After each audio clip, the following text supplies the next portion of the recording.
bum bum bum bum bum bum bum ba-dum bum bum bum bum bum bum ba-da-da-dum bum bum ba-dum ba-ba-dum bum bum bum bum bum bum bum bum bum bum bum bum ba-dum bum bum bum bum bum bum ba-da-da-dum bum bum ba-dum ba-ba-dum. Hello, my friends. Oh my, Perry, I left my notes in the other room. Did I? Yes, I did. I have some notes, friends. It's really great to see all of you. Love doing this, our Monday nights, because we do the same thing every single Monday night. We do one thing and one thing only, and that is we talk about homeopathy. I teach you what I know. Tonight's going to be a little bit different because I'm going to be talking about what I've been doing lately for my current nutritional preferences for myself, and I'm going to share them with you. So for those of you who don't know me, my name is Jo at Calabrese, and this is what we talk about. And for those who do know me, hi friends. Hi Lisa from Dallas. Hi Pamela. Hi Harry. Carrie in Texas. It's so great to see you all.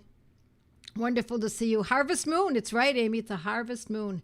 It's quite the moon tonight. It's absolutely stunning. I don't know if you caught it early enough that you'll see it nice and low, but it's a beautiful night. All right, my friends. It's not about homeopathy. Well, it touches on homeopathy a little bit because I have been suspicious for a long time that I was edging over towards diabetes. And I did not have my A1C checked. And I checked my blood glucose from time to time. And it was a little bit on the high side, not too horrible. I was probably pre-diabetic. I may even have been kind of kicking around into the diabetic world. There's a lot of diabetes in my family. And what made me think this? Well, I will tell you from one main thing is that I find or have found in the past that I crave sweets way, way too much and carbs.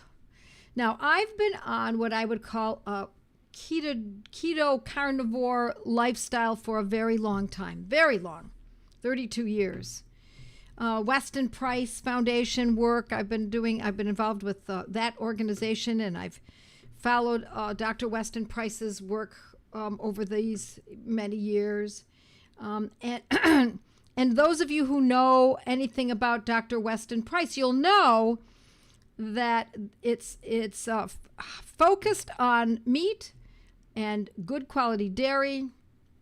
But there's also a certain amount of,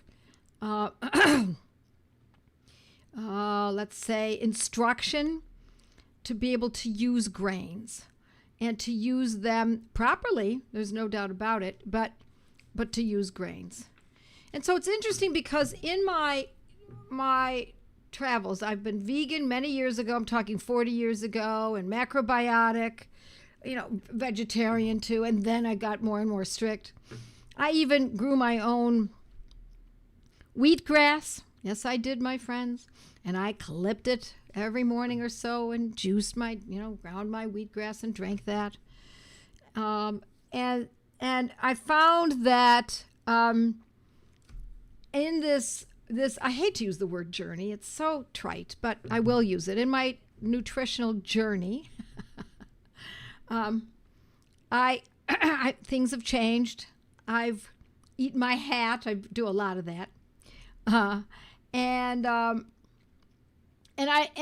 as I moved along, and I found Weston Price, I found that the Weston Price Foundation information, at least the way I interpreted it, was that as long as I treated my grains properly, soaked them, as long as I fermented my vegetables, fermented my dairy, yogurt, kefir, ferment the vegetables, sauerkraut, kimchi, pickles, the real fermentation process.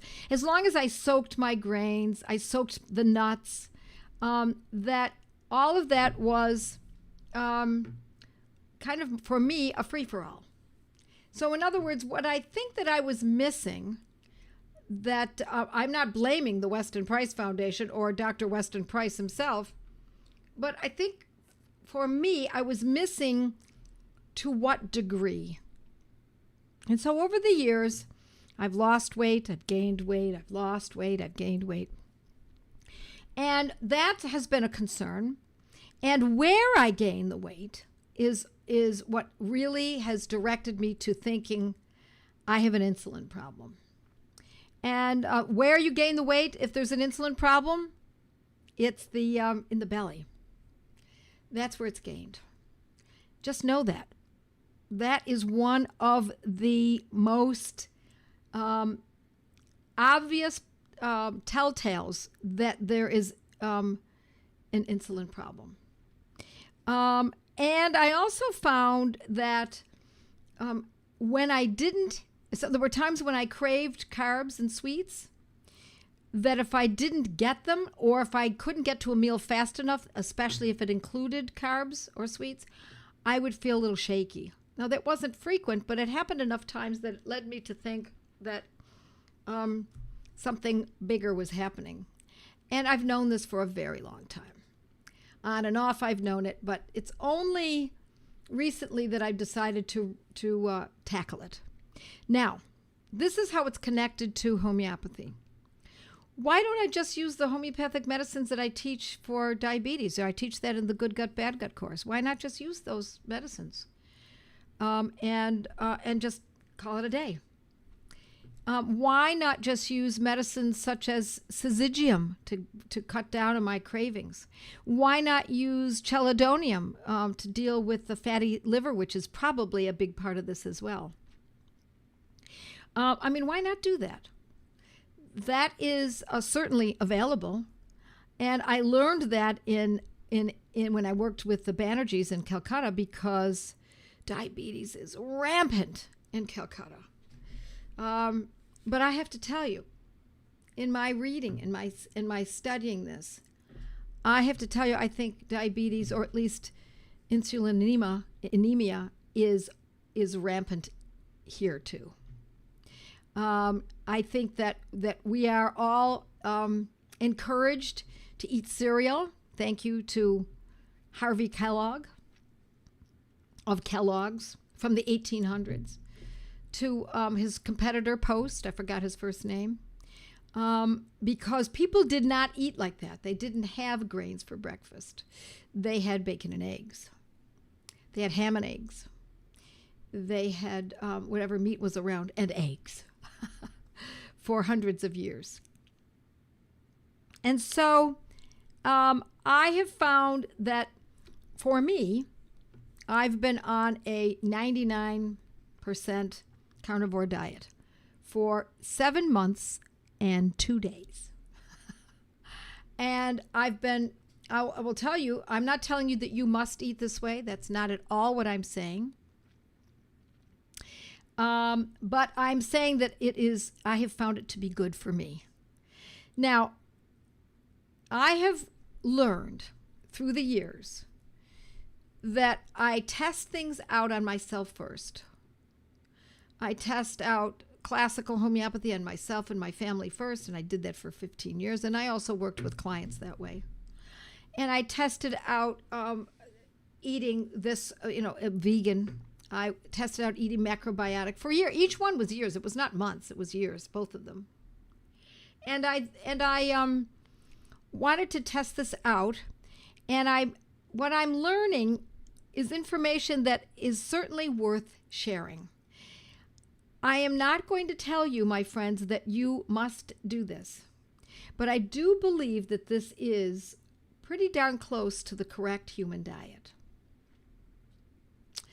And what I've decided is that we're all going for longevity. I don't want just to just feel well now, and it has made me feel quite well. I've lost weight. I've lost 13 pounds, which is a lot for someone my size.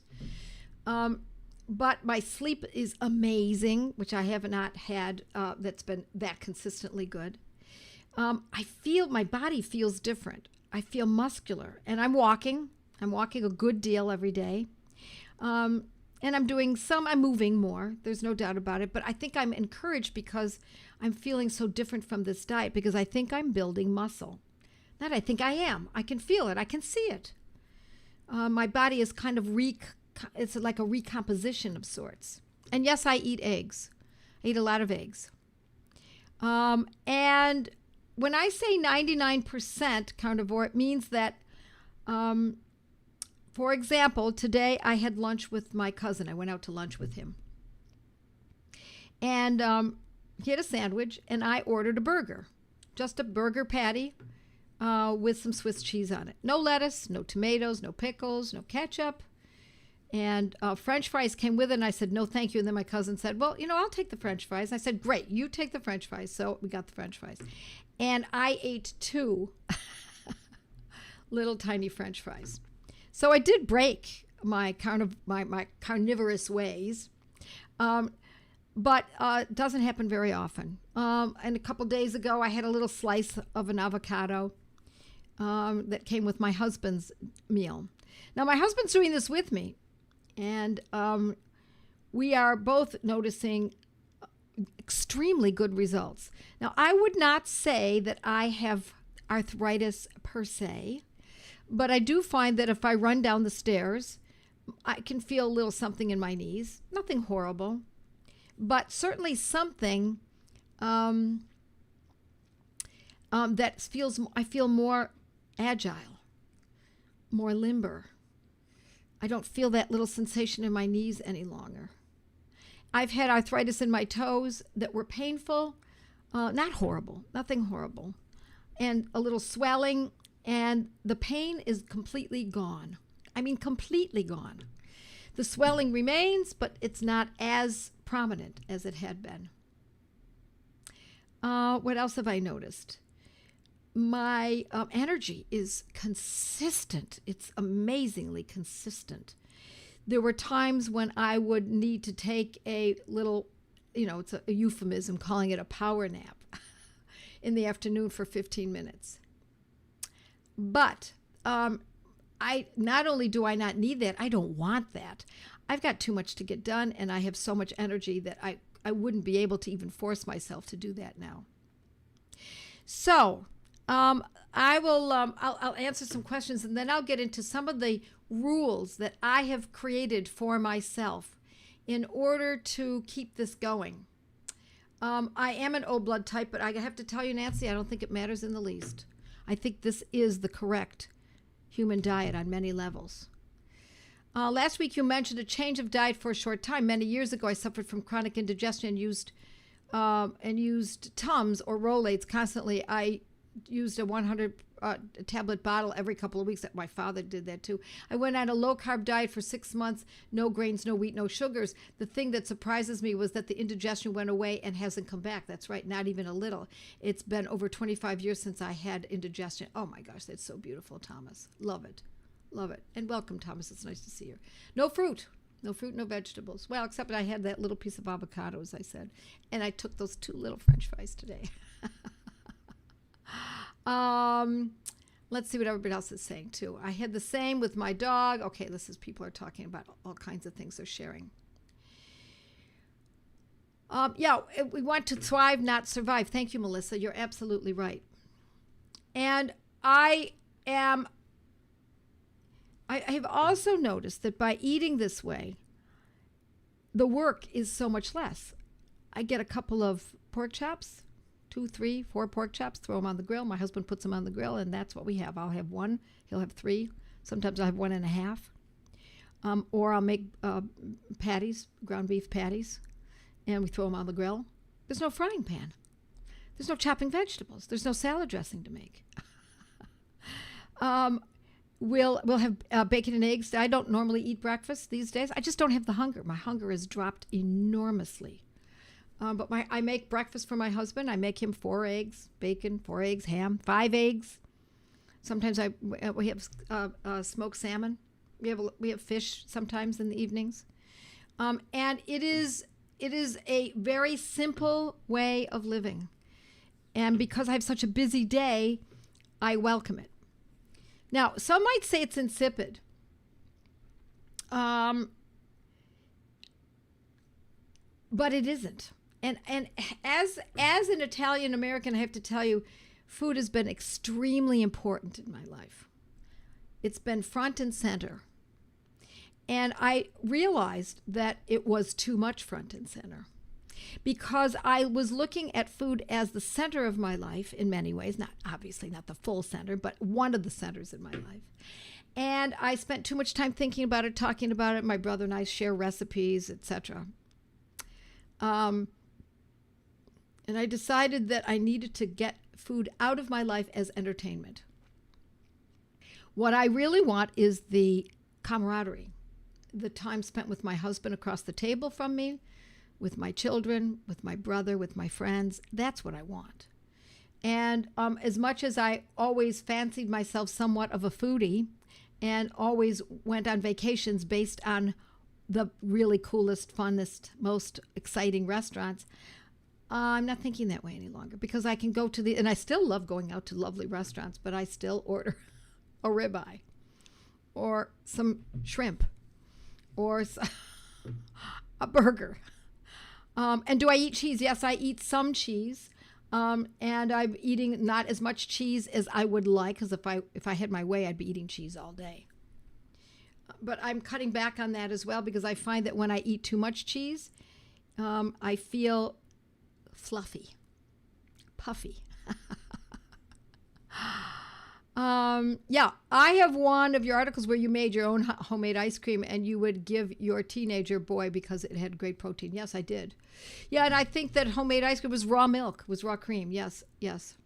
And I have also, I'm on, some social media showing how I make ice cream at home, and I've made it without any sweetener, and it's quite delicious. I know that sounds ridiculous, but lots of egg yolks and raw cream and my homemade vanilla, and it's a beautiful thing. Dawn says many people improve with CKD with carnivore. You bet. Joe, with carnivore, I love having a 5 to 6 item shopping list for the week, says Lisa. We purchase a half a beef so we can go without shopping for a long time if desired. And the prep clean is streamlined. It is ridiculously easy. When I was eating vegetables, I was constantly chopping or steaming or sauteing or mixing, and then the next vegetable and the next, and it was an assembly line in my kitchen making lasagna from scratch. I would make my own pasta, and I would have my little pasta machine. I'd make my own lasagna noodles and or layers, I should say. And then I'd make bechamel sauce from scratch, and then I would get the tomatoes that grew in my garden. I mean, I really went all the way, my friends. I even made my own ricotta cheese. I would get the raw cream and raw milk from my farmer down the road, and I would make it into cheese, and then I would use that in my lasagna. That's how far I would go. You don't get bored with just eating meat. I just love roast vegetables. I think you're saying yes. No, I don't get bored. I eat a pretty high-fat diet, and I eat a good amount of butter. So that's a good part of my dairy as well. Yeah, we need to expect to thrive, not just survive, says Melissa. Thank you very much, Melissa. You're absolutely right. I started keto on Labor Day. Is there a lot of difference? I think the difference is this, because I've been on keto for a long time too, is that you have to be careful with keto because there are a lot of keto products.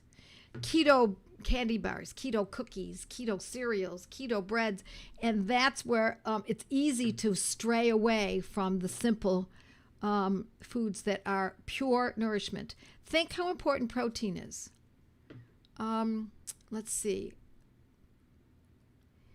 Have you read, Diane's talking to, Deborah's talking to Diane.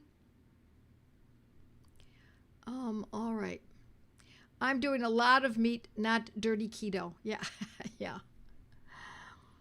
I think my husband is a type. Yes, he is the same blood type, but it matters not, because if you look at, I think that whole blood type theory is exactly that, just a theory.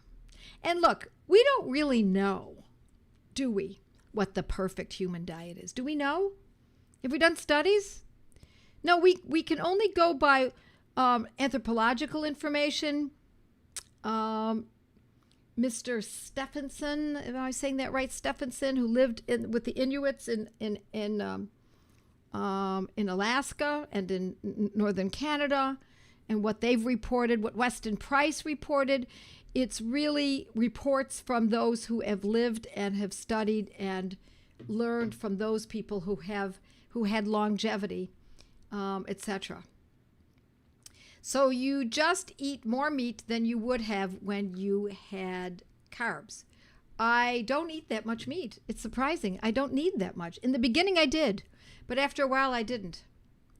Let's see what else we've got here. Do you still? Oh yes, I have coffee. I do have coffee. And once in a while I'll have some raw cream in it. Not that often.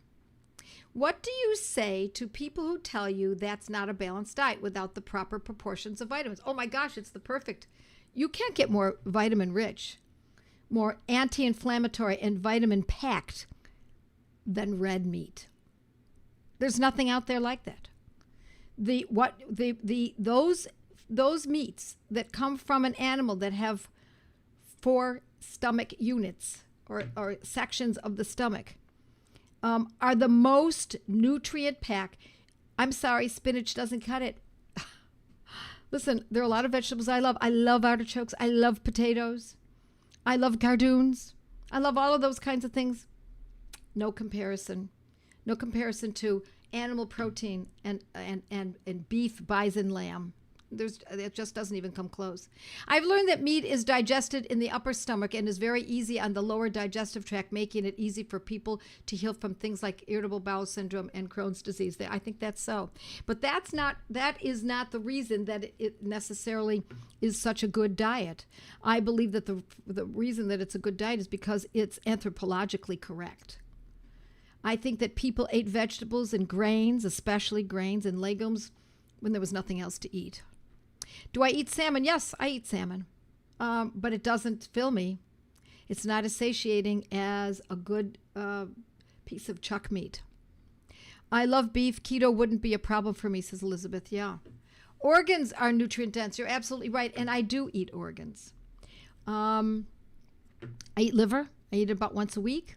Sometimes I have cod livers. Sometimes I have beef liver, but I do eat. I eat liver. Let me think what else I eat. We like this one restaurant I love to go to. It's an Italian restaurant, and I get sweetbreads. And I've been pondering trying carnivore, says Shelley, but can't get past the thought that Jesus ate bread and other things besides meat. Well, they all ate a lot of goat and they ate a lot of lamb. And yes, they did have grains. I don't know exactly how to say, how to approach that, but I think that bread is a food that is so inflammatory. Grains, even though I know it's different in Italy and in France, etc. And that the worst grains are those in the U.S. There's no doubt about it, but. The proper diet, I really believe, is more located, more around meat. I absolutely feel confident that one can get all the nutrients from animal protein, but we hear so much about plant fiber is needed for brain neurotransmitters, serotonin and dopamine. I don't buy it, Gina. I'm sorry, I just don't buy it. I'd like to know where those studies that show that. So I'm going to tell you my 5 rules for reducing my insulin. Number 1. No carbs, no sweets. End of discussion. Not even blueberries at this point. Doesn't mean I'm not going to do this at some point. At some point, I'll probably be adding some blueberries or something like that back into my diet. I don't really know. Right now, I'm very happy with this. Number 2, no snacks. Ever. Not even a taste. Not even a bite. When I make bacon and eggs for my husband in the morning, even though sometimes I am hungry then, I hold off. I have a couple glasses of water with some lemon juice in it, fresh lemon juice, or maybe a splash of raw vinegar, and it goes away, and then I wait until noon, and then generally, and then I have my meal. I do not taste the bacon. Not even define. If I wonder if this bacon is too salty. Here, honey, take a taste. He can taste it. I'm not going to taste it. Not even a bite. Because every time we bite something, we eat something, even when it is protein, even when it's bacon or eggs, it increases the insulin. And I don't want to play around with that. I want that dropped. I want it absolutely. So I fast. I fast in the morning. I don't eat until about noon. And a couple of days I've been doing 24-hour fasts. It feels amazing. And I know that sounds hard, but it really is not hard. It's surprisingly easy. I make sure that I'm going to bed at a more decent hour. And I'm sleeping not 8 hours, my friends. I'm finding I'm sleeping 9 and 10 hours. And I get up and I feel like I've been popped out of a toaster like a piece of liver. I've incorporated moving. So I might put music on and I dance for a little while, but I definitely do some calisthenics in the morning, only 5 minutes, and then I walk every day. And I have a treadmill, and I'm walking at my desk when I'm teaching throughout the day, and when I'm going through meetings with my group. And I'm walking. I know they say 10,000 steps is optimal, and I have found that to be so. I really feel really good with that. Yeah, I've found that to be true about protein. It raises my blood sugar. Anything will raise blood sugar. But we're going to use animal protein and animal fats to keep it as low as possible. So even just a taste, that's all it takes, because the body's registering it as food. I will also say that I don't know if you know about this, but another indication, a potential indication that there's a blood sugar problem is you get your thumb and you press it on your shin about 3 inches from your ankle, but on the shin bone, and you press on that skin that's very close to the shin bone. Press on it for 30 full seconds, as hard as you can. And when you pull away, if there's an indent, that inflammation can indicate, doesn't always, but can indicate an insulin problem. It's interesting. I have felt that I've gotten away with a lot in my life with I've just eaten what I've wanted to eat. Within reason. I don't want to eat Hostess Ho-Hos. I don't want to eat junky ice cream. So when I've wanted those kinds of foods, I just make them myself. I used to make my own desserts. I used to make apple pies and chicken pot pies and beef pies, etc. I did all of that. I just made it all myself from scratch. But I've enjoyed a life of eating what I have wanted to eat, and now I think I have to start thinking differently. And I am, and I'm feeling really great. I do test my blood sugar from time to time, but it's interesting because I don't think I need to do it so much anymore. I check my ketones. I was checking ketones. Those are good. Everything's good now. And so now I don't want to keep checking. I don't want to live, and I understand your question. I don't think that you're saying this, but I don't want to live by numbers. I already know where I am with this, and that's good enough. How many of us just pressed our shins, says Melissa. Yeah. 30 seconds, press hard on your shin. Look, it's not 100%, but it can be an indicator. Are you eating 2 to 3 meals a day? I'm eating 2 meals generally, sometimes only 1. And I really feel best when I only eat 1 meal. And I find that the hunger comes and then it goes. And then it comes and then it goes. And if I drink a glass of water with a splash of vinegar or some lemon, that it goes for a while longer. And then it comes back maybe 10 minutes later, and then it passes again. And then after a while, it's not there for another hour or 2. And then it comes on again. I think, oh my gosh, I'm so hungry. But it's only for a moment. It doesn't last that long. And so I resist it especially when I'm trying to go for a full day or 2 days without having had a meal. I just have to read this too. I think it's so great. I don't know if you know who Deanna Vreeland was. She was the editor of Vogue for many years. She was a renegade of sorts, and there are many things about her that I do not approve of in her lifestyle and her choices.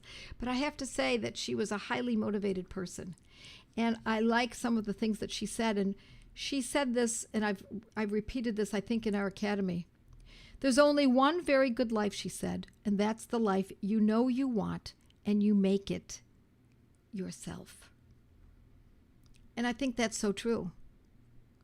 I am of that mind that we have to decide what we want and then go for it and don't let go. Like a rat terrier with a rat in its mouth. Go after it and do it. Now, did you say that? Oh, somebody asked me, what about fermented? Oh, this is good. Do you make bone broth? Yes, Norm and Maura. I drink bone broth too. I have chicken, I have pork, I have beef. I make my own, and I do drink that and I love it. I love it. And sometimes I'll do a fast with just bone broth. Long fermented sourdough, especially made with ancient grains like in Europe. I'm not in. It's delicious, but if I have one piece, I want 3, and if I have 3 pieces, I want 5, and I can guarantee my blood sugar would go up. Now, if you happen to be one of those lucky people that doesn't happen to, God bless you and enjoy. Because I used to make sourdough. My kids make sourdough, and they make it from really good grains, and it's long fermented, and it is absolutely spectacular. But it's not for me, at least not now in my life. My husband and I have been drinking this hot shot every morning, as we were told it helps with sugar and lots of health issues. It's lemon juice with cayenne pepper, right, black pepper, ginger, cinnamon, and turmeric. Ever heard of this? Yeah, I've never heard it called a hot shot, but yes, yeah. I mean, I don't know that would. I put cayenne pepper in my coffee every day, and then I drink my lemon juice and water. I don't use turmeric and cinnamon or ginger. Yeah, it actually sounds quite delicious when you mix it all like that too. Let's see. I've got some other notes here. I wanted to make sure that I counted. I love this too. Deanna Vreeland said, unshined shoes are the end of civilization. I love that statement. To me, what that means is a lack of discipline, a lack of caring about how you present yourself, a lack of caring who you are and where you put your effort in your life, breaks us down individually and then as a society. It's the same thing when we see people toss garbage on the ground. It's the same thing when we see people's homes in which they're not keeping it tidy outside. It's the same thing as Jordan Peterson says about making your bed in the morning. It's the same idea, that it's self-restraint, it's focus on the good and the lofty, whatsoever things are good, whatsoever things are lofty, etc., etc. Let's see, apple cider vinegar. Yes, I do put apple cider vinegar in my water. I splash pretty much every day. And let's see if I've got something else. No, I think I've said it all. I am the St. Augustine of carnivore and fasting. Oh, St. Augustine, amazing. Friends, you want to be inspired? Check out St. Augustine. I'm calling myself out. No sugar or carb coding for me. You bet, Melissa. Any homeopathy for detox pains when shifting to carnivore? It depends, Pamela, on what it is you're experiencing. So if you're experiencing pain such as in the stomach and it's burning pain, then we would think arsenicum, for example. If you're talking about pains in the joints, then it might be Roostox, that kind of thing. Make your bed leads to everything else. You're right, Linda. It's absolutely how it works. And so how we start our day, how we establish our day with our thoughts, with our first movements, with our first deeds, with our first morning prayers. And once we set that in motion, the day just falls into place. But if we rise too late in the morning, or we go right to the kitchen and start eating without thinking about, wait a minute, hold on, let me just have a little self-discipline. We need that discipline. Without discipline, we turn into sloths. Can we make believe dark chocolate comes from pastured meat? I adore chocolate. That's one of my problems. and it was not good for me. I've always known that. I used to eat chocolate, and I felt as though I could eat a little more chocolate and get away with it as long as I had a glass of raw milk. And it was true. I think it counteracted the high fat in the raw milk, helped counter so that I didn't get jittery. But chocolate is not a good thing for me. It's very high in oxalates. And look, do you butter coffee when you are fasting? Do you do butter in the coffee? No, I've cut out butter in my coffee. I think it can be very useful for a lot of people. It was very good in the beginning of this, but I'm finding that it stalled my weight loss, and I really wanted it to keep going. So I cut out the butter for a while. That's in my coffee, but I still fry my eggs in butter, and I still use it. Let's see. Needs a few to. So you're talking to each other. I love that you're communicating. Do you eat chicken? Yes, but not that much chicken.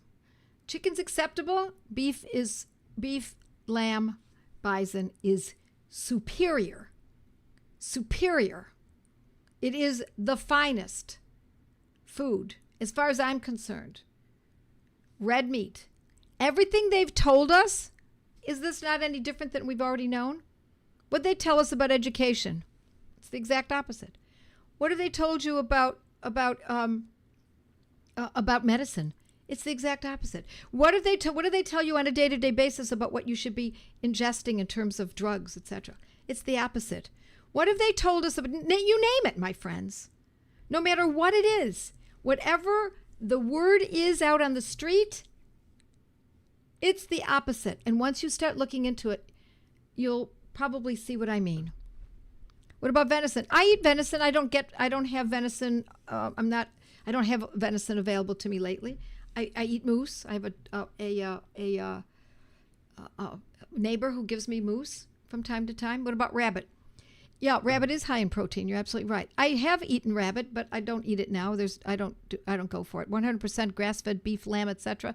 You bet. I love liver with onions. It's delicious. I know. Yes, ruminant meats are optimal, Susie B says. Absolutely. It's about the ruminants. They have the stomachs that break down the grasses, and it's pre-digested for us, and then it's rendered into the animal that we eat. It's the perfect system, is the best I would say. Yeah. Tina says, I just do the opposite of what the government tells me. It hasn't led me wrong. Yeah, our deer eat GMO corn and Roundup. Yes, Carrie, and I'm sure that's so, but do remember that because of the stomachs, they can process more than you might think and really get rid of a lot of the GMOs. I would not say that that's optimal. Optimal would be, of course, if they were not around GMOs. But I have to tell you that you're much safer, in my estimation, eating deer that have been around that, Roundup, etc., than to eat grains. I'm sorry. Joette, my friend, has alpha-gal and gets sick when she eats beef or lamb, sick from head to toe. What can she do? She needs to go to my course called Good Gut, Bad Gut, and use the medicines that are specific for food intolerances. Yeah, and because that can be completely reversed. I've seen it reversed. It's been reported to me by students that it's been reversed.